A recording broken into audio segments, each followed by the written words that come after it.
Imagine waiting 14 months for a single sheet of paper, a thin, precious rectangle that might hold the last words from the man you love. And when it finally lands in your mailbox, it doesn't bring the expected news of horror or death. Instead, it tells you your hungry husband is putting on weight in an American camp, enjoying white bread and football, while you're boiling nettle soup just to stay alive. Your children's ribs showing through their threadbare clothes. That letter didn't just say, "I'm alive." It quietly detonated everything the Reich had ever promised, every lie it had spun about the enemy, and every sacrifice it demanded. This is the untold story of how the first letters from German prisoners of war in American camps delivered psychological blows more devastating than any military defeat. These weren't letters of suffering or pleas for help. They were accounts of abundance, kindness, and humanity that would force entire families to question everything they believed about their enemies, their government, and the war itself. For German families, the war's last 2 brutal winters were measured in disappeared mail trains and the terrifying emptiness of silence. By early 1944, the Wehrmacht's casualty lists arrived faster than butter rations, becoming a grim, almost routine expectation. A sudden knock on the door could mean the soul-crushing finality of a telegram of death, or the quieter, more agonizing uncertainty of missing in action, a phrase that condemned families to an endless purgatory of hope and dread. Ilse Bittner, a seamstress in the bomb-scarred city of Cologne, kept a calendar on which she meticulously crossed off each agonizing day since her husband, Friedrich, had vanished near Tunis. The squares on the calendar ran out, then the margins, forcing her to start on the kitchen wallpaper, each mark a testament to the relentless passage of time and the crushing weight of not knowing. In village after village, across a nation teetering on the brink of collapse, wives, mothers, and sisters repeated the same desperate ritual. Candles lit against strict blackout regulations. Radios turned to enemy stations at a barely audible volume, ears straining for any whisper, any mention of prisoners, any fragment of news that might pierce the suffocating silence. The official explanation from the Reich Post Office was always a vague, infuriating reference to transport difficulties. But the real reason was far simpler, and far more terrifying. Germany's communication lines, its very arteries of connection, were collapsing under the relentless assault of Allied bombs and the inexorable advance of enemy armies. A Red Cross message, carefully dispatched from New York in February, might still be somewhere in the vast, indifferent expanse of the Atlantic when the first fragile lilacs bloomed amidst the ruins of Hamburg. The journey itself was a gamble against time and destruction. So, families improvised, driven by a primal need for information. They accosted returning wounded men, desperate for any rumor, any scrap of intelligence, no matter how unreliable. They wrote letters addressed only to Stalag somewhere, casting their hopes into a void, praying that some unknown camp censor or compassionate guard might recognize a familiar name. And every night, alone in their cold, dark homes, they recalculated the odds. A torturous mental exercise. If he was alive, was he wounded? If he was unwounded, was he still in Africa, or had he been moved? If he was moved, did anyone bother to log it? Or was he lost forever in the bureaucratic maw of war? Into that agonizing vacuum of uncertainty slid a new, insidious dread. Not knowing felt infinitely worse than knowing even the most terrible truth. It was a psychological torture that gnawed at the soul. When the first letters from American camps finally arrived, they were expected to be death certificates in everything but name, harbingers of suffering and despair. Instead, they read like postcards from a parallel universe, a place utterly alien to the one these families inhabited. March 1944. A postman in Hildesheim a city already scarred by the war, pedaled his bicycle through streets strewn with rubble, the familiar, almost anachronistic ringing of his bell, the old, comforting signal for registered mail, echoing eerily in the devastated landscape. Frau Martha Lutz, her skin stretched taut against her cheekbones from chronic hunger, met him at the threshold, her heart a drumbeat against her ribs. The envelope was thin, tan, bearing the stark, official stamps, prisoner of war mail, and U.S. Army Examiner 42. Her pulse was so loud, so insistent, that she barely registered the postman's quiet instruction. Sign here. Inside, her 17-year-old son, Hans, a boy who had once been a fervent Hitlerjugend squad leader, his young mind filled with the Reich's glorious promises, had written in pencil. His words were simple, almost impossibly so. Dear Mother, I am well. I weigh 78 kilos now. We eat white bread every day. Yesterday we played football against the Guards and won. Do not worry. Marta's first reaction was profoundly physical, a visceral shock that bypassed her conscious mind. Her knees buckled beneath her, and she sank hard onto the doorstep, the thin letter held like a fragile, impossibly precious bird in her trembling hands. Neighbors, drawn by the postman's bell and Marta's sudden collapse, began to gather, their faces etched with a mixture of concern and morbid curiosity. Someone, a kind voice, shouted for water. The block warden, a staunch party loyalist, his eyes narrowed with suspicion, warned her sharply not to spread defeatist fabrications, his words a harsh counterpoint to the quiet miracle she held. She barely heard him, his threats insignificant against the seismic shift occurring within her. Across the street, Frau Wehner received a similar sheet of paper. Her husband's handwriting, once so familiar, so intrinsically linked to the man she loved, now looked oddly bloated, as if the pen had been guided by a softer, more abundant life than the one they had known. He ended his letter with an astonishing, almost sacrilegious postscript. Pray for the Americans. They are kinder than we were told. Within hours, the two women, once separated by their private agonies, compared notes, their voices hushed with a mixture of bewilderment and dawning realization. Both letters mentioned unlimited cigarettes, a luxury unimaginable in wartime Germany. Both mentioned bedtime cocoa, a comforting ritual long forgotten. Both letters conspicuously omitted the expected complaints about vermin, brutality, or frostbite, the staples of Nazi propaganda about enemy captivity. The cognitive dissonance, the jarring clash between what they had been told and what they were now reading, was not just disturbing. It was nauseating. It twisted their insides with a profound sense of disorientation. By dusk, every tenement on the lane had heard the news, whispered from doorway to doorway, from window to window. The enemy, the monstrous, barbaric enemy, was feeding their men better than the fatherland was feeding them. The gossip, potent and subversive, leaped onto streetcars, into bustling factory canteens, and seeped into the black market queues where a single egg now cost a week's wages. And still, the mailman kept ringing his bell, one house, then another, until the sound, once a harbinger of hope, began to sound less like a delivery and more like a relentless, insistent alarm, signaling not just the arrival of letters, but the unraveling of a carefully constructed reality. In the crucible of wartime deprivation and propaganda, families quickly developed an uncanny ability to decode what the censors, both American and German, left behind. A seemingly innocuous mention of sunburn in a letter, for instance, was not just a casual observation about the weather.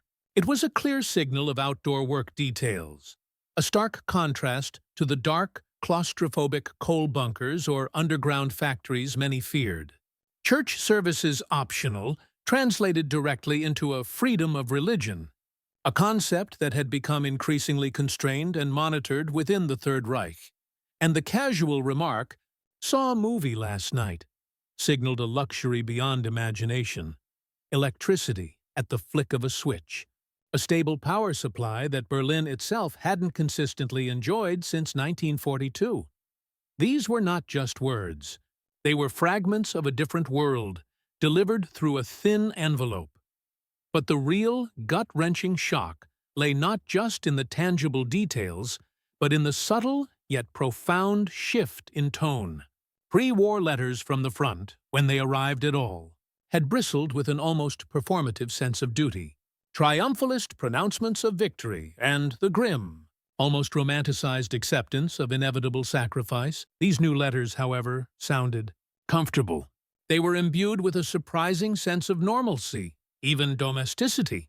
Soldiers, once consumed by the grim realities of combat, now asked for photographs of the garden, not iron crosses. They joked, with an unexpected lightness, about American slang they were picking up. Some even offered quiet, almost hesitant apologies for their earlier arrogance, a subtle acknowledgement of a changed perspective. 17-year-old Gisela Franken, a young woman whose own life was a constant struggle for survival, felt a sharp, almost physical stab of betrayal as she read her elder brother's lines. While she queued for 3 agonizing hours for a meager ration of turnips, her brother, in his letter, complained that the camp coffee was only lukewarm. The injustice, the sheer audacity of his complaint from a place of apparent comfort, was too much to bear. In a fit of rage and despair, she burned the letter, watching the precious paper curl and blacken, then spent the rest of the night sifting through the ashes, desperately searching for any salvageable fragments, any crumb of connection that hadn't been incinerated by her own conflicting emotions. Yet, not every reaction was anger, nor was every heart hardened by resentment. Many parents, their faces streaked with tears, wept with profound relief that their boys, their beloved sons, were safe, alive, and seemingly unharmed.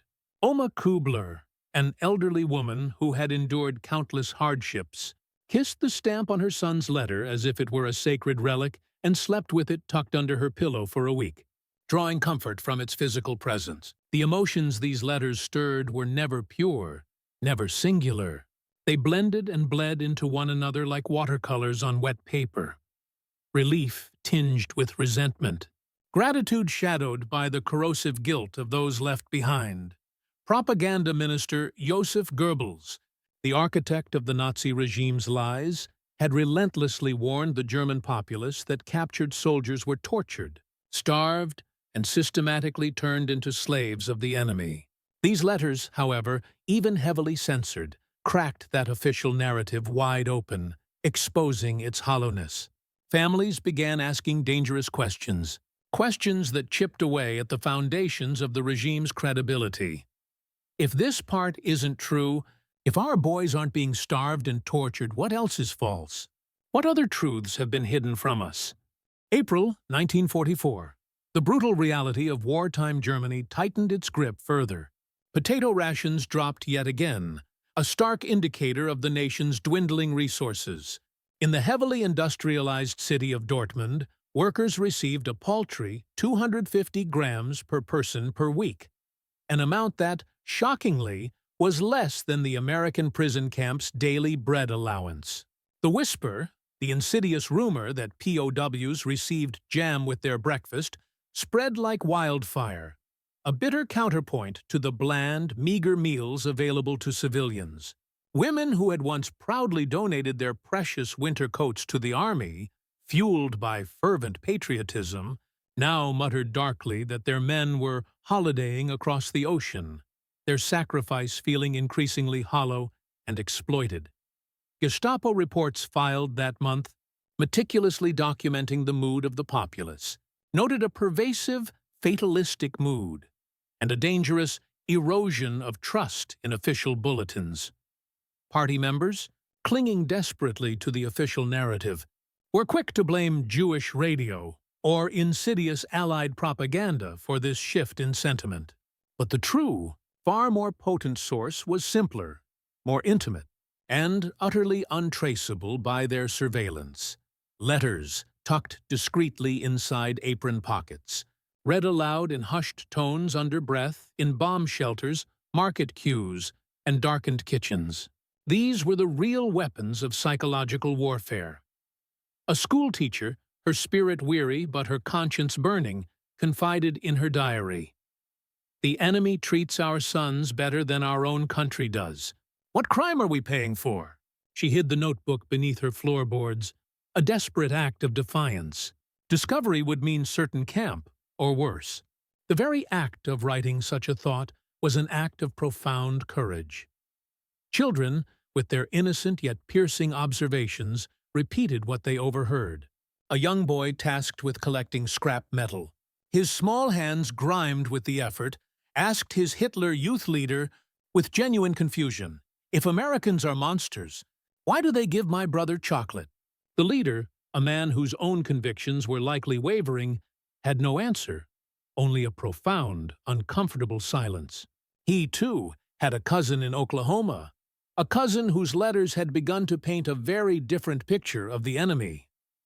By summer, the Reich's mail censorship office, recognizing the corrosive power of these seemingly innocuous details, quietly instructed camp censors to tone down descriptions of food.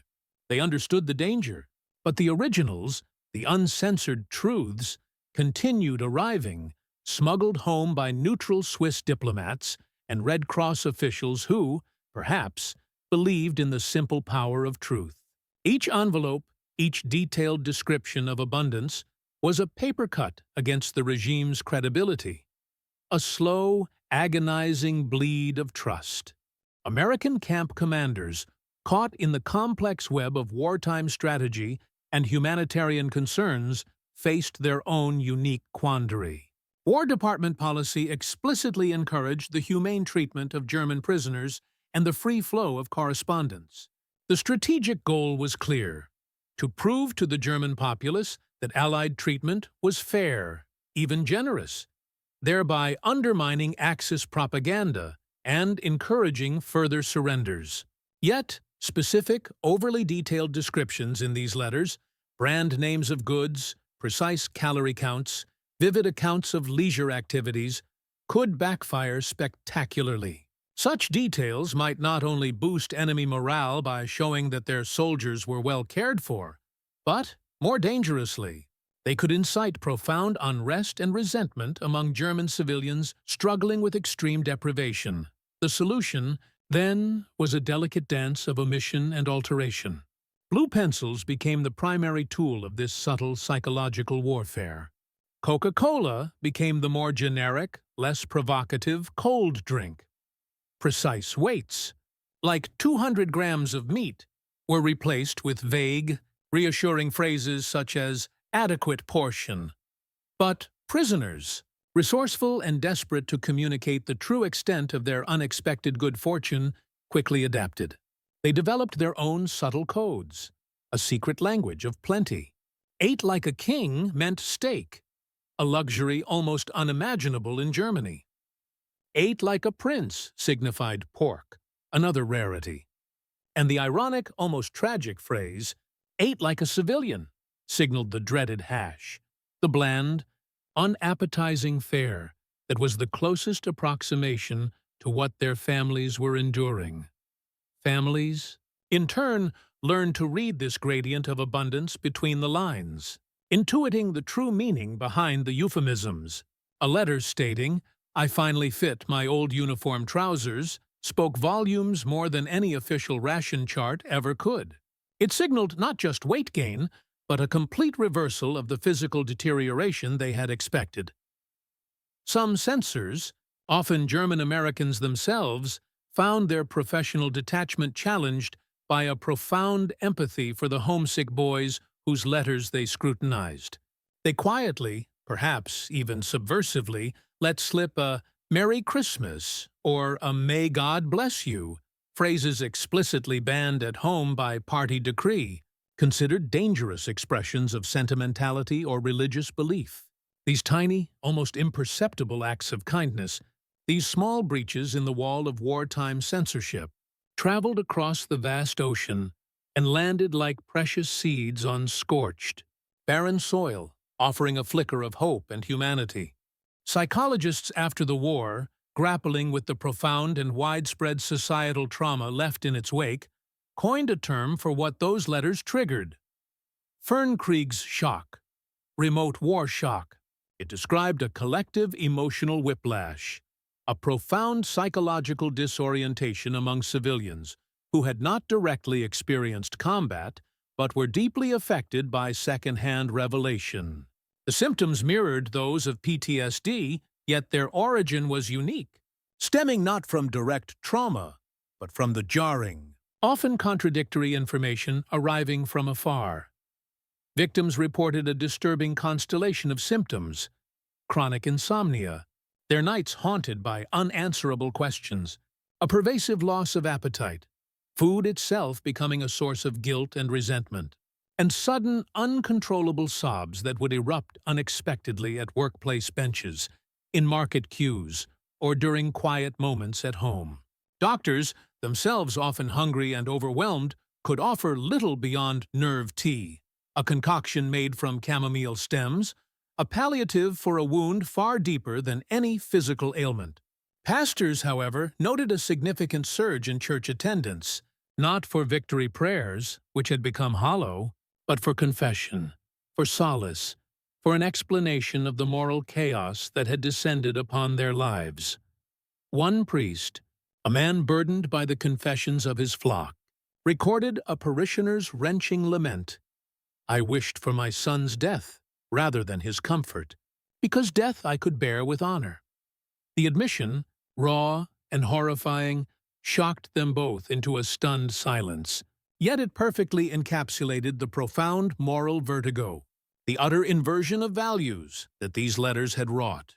How could a mother wish for her child's death, only when his survival in comfort felt like a betrayal of her own suffering? Children, with their innate sensitivity, felt it too, though they lacked the words to articulate its complexity. A young girl, her handwriting still unformed, wrote to her POW father, "I am glad you are well, but Mutti cries when she reads your letter.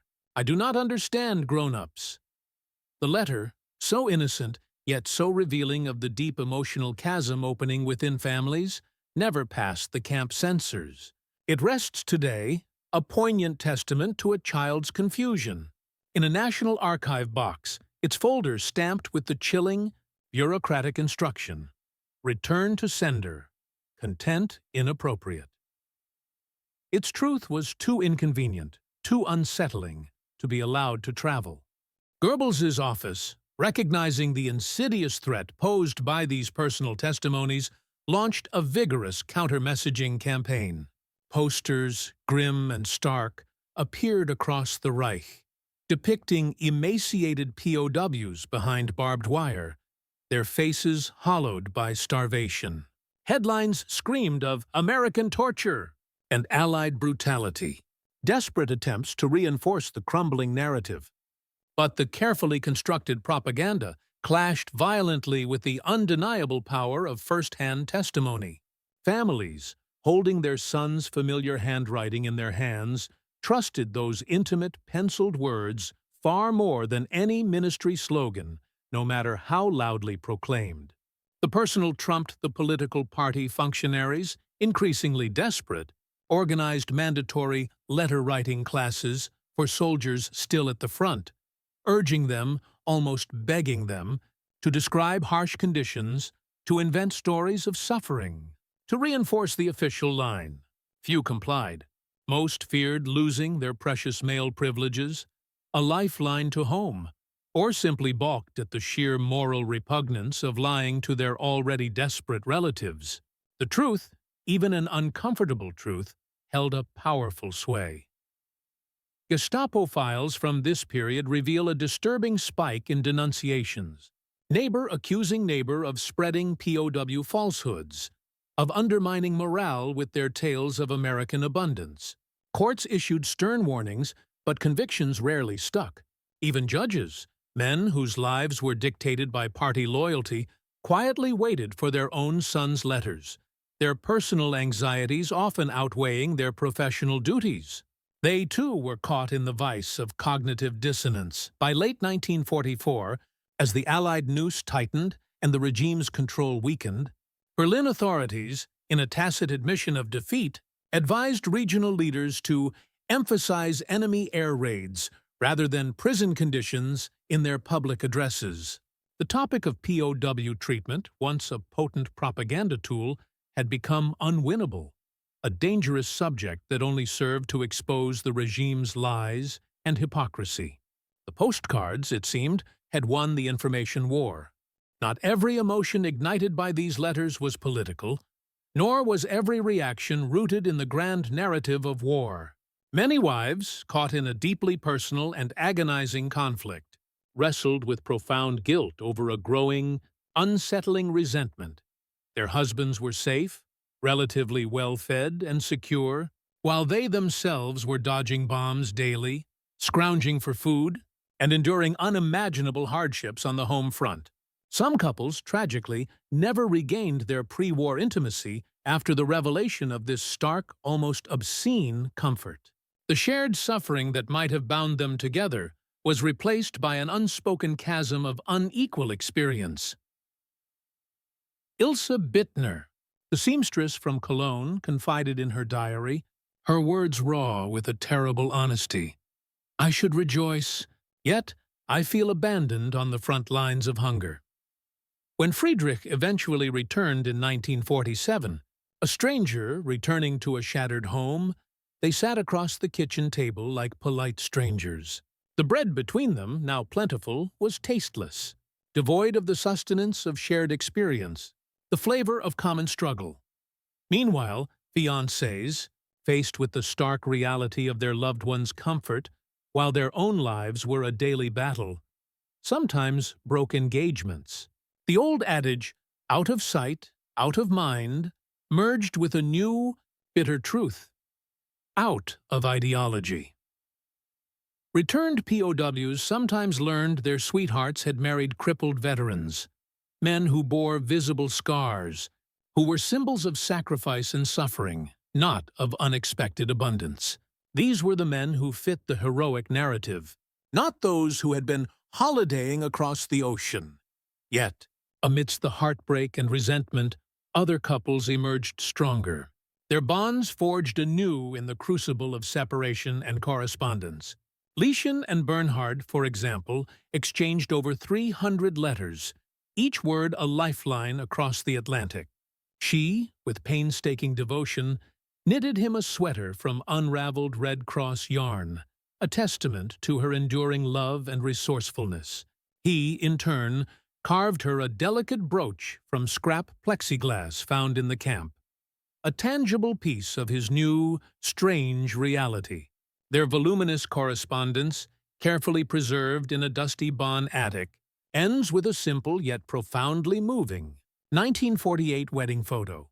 Both smiling, neither skinny, their faces reflecting a hard-won peace and an enduring love that had weathered the storm. May 1945, Germany surrenders. The war, the brutal, all-consuming war, is finally over. But for countless families, a new dread replaces the old, the opposite silence. Why hasn't he come home?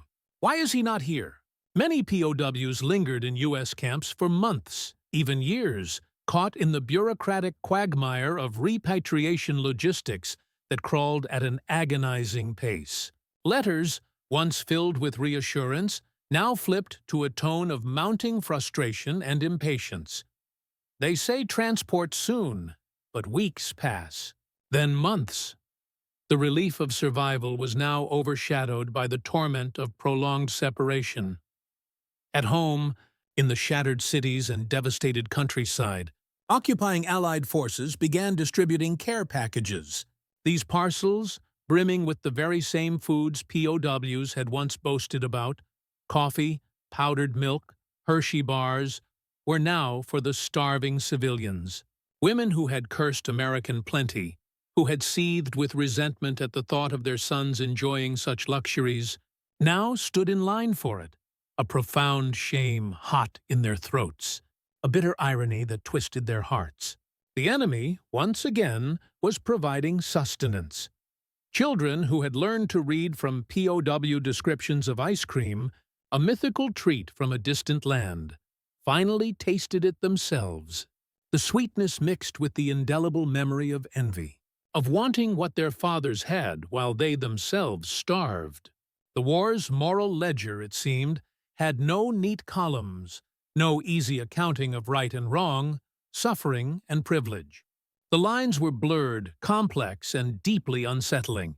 When the prisoners finally stepped off trains in 1946 and 1947, returning to a homeland irrevocably changed, they met families who were, in many ways, strangers. Sons barely recognized fathers who now spoke with a subtle, unfamiliar foreign twang, who slipped English words into their sentences almost unconsciously, or who refused second helpings out of a deeply ingrained habit of deprivation, a stark contrast to the abundance they had known in captivity. The gap between their experiences was vast, almost unbridgeable. Some returnees, eager to share their experiences and perhaps to justify their comfort, organized America evenings in their towns and villages. They displayed photos of camp plays, baseball teams, and democratic discussion circles, showcasing a side of the enemy that was utterly alien to the official narrative. They became inadvertent ambassadors for the very enemy they had been fighting, further eroding nationalist sentiment and challenging ingrained prejudices. Other veterans, however, hid their letters, ashamed of the comfort they had received, of the relative ease of their captivity. They exaggerated hardships, inventing tales of brutality and deprivation to fit the heroic narrative expected of them, to reconcile their experience with the collective suffering of their nation. Their children, growing up in the shadow of this carefully constructed myth, believed Dad escaped brutality through sheer Teutonic willpower, never knowing the full, complex truth. Decades later, grandnieces and grandnephews, transcribing those faded, brittle letters for historical projects, finally asked the piercing question, why did Opa never mention the football match? The answer, they slowly realized, circled back to that very first moment the envelope landed. Shock, relief, disbelief, gratitude, emotions so tightly braided, so profoundly intertwined that they were destined to remain unpickable, a complex knot of the past. Historians, looking back with the clarity of hindsight, now argue that these letters constituted an accidental, yet incredibly potent, form of psychological warfare, perhaps as effective as any leaflet drop or radio broadcast. They hollowed out faith in the regime from the inside, one household, one family, one whispered conversation at a time. The truth, delivered personally, was far more powerful than any official lie. Allied intelligence files, declassified years later, reveal a deliberate leniency in camp conditions, a calculated policy partly designed to encourage surrender. The strategy, cold and clinical in its conception, worked. By 1945, German troops, disillusioned and exhausted, often preferred the known conditions of captivity over last-stand heroics, having heard, through those precious home letters, of the good treatment offered by the Americans. The word had spread, bypassing official channels, carried by the most trusted messengers, their own sons and husbands. Modern militaries continue to study this episode as an early, highly effective example of information operations, a testament to the power of truth, even partial truth, in shaping public opinion and undermining an adversary. However, the success of this particular operation hinged less on sophisticated strategy and more on a universal human need. A son assuring his mother he was alive, a mother believing her son above all others. It was the human element that made it so devastatingly effective. In the burgeoning West Germany of the 1950s, these letters fed directly into the complex tapestry of post-war memory culture. They served as irrefutable evidence that not all suffering was equal, that some prospered while others perished, complicating simplistic narratives of collective victimhood. They forced a nation to confront the uncomfortable truths of its past and the profound moral ambiguities of war. Interviews conducted in the 1980s, decades after the war's end, show aging POWs still profoundly emotional about that first mail call, the moment that forever altered their family's understanding of their fate. Heinrich S., then 82 years old, his voice still tinged with the memory of that time, recounted, "I wrote, 'We eat meat twice a week.' I should have written daily, but I feared the censor." My mother later told me that single line, that one small detail of abundance, kept her alive, kept her hope burning. His sister, sitting beside him, her own memories vivid, added, with a quiet intensity, "When the war ended, we had no parade. We had that letter." Their words remind us, with a stark simplicity, that history's most profound turning points are not always grand battles or sweeping political declarations. Sometimes they measure 4 by 6 inches, folded twice, carried across oceans, and read by candlelight in a broken city. If these stories struck a nerve, if they made you pause and reflect on the hidden human costs and unexpected turns of history, then hit subscribe. More forgotten voices from the Second World War are coming. And history remembers best when we remember together, when we piece together the fragments of truth. The episode of the German POW letters offers timeless, deeply resonant takeaways that transcend the specific context of World War II.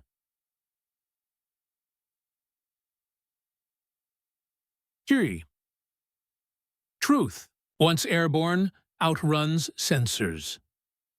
The power of personal testimony, even when filtered and suppressed, will ultimately find its way through, eroding official narratives from within.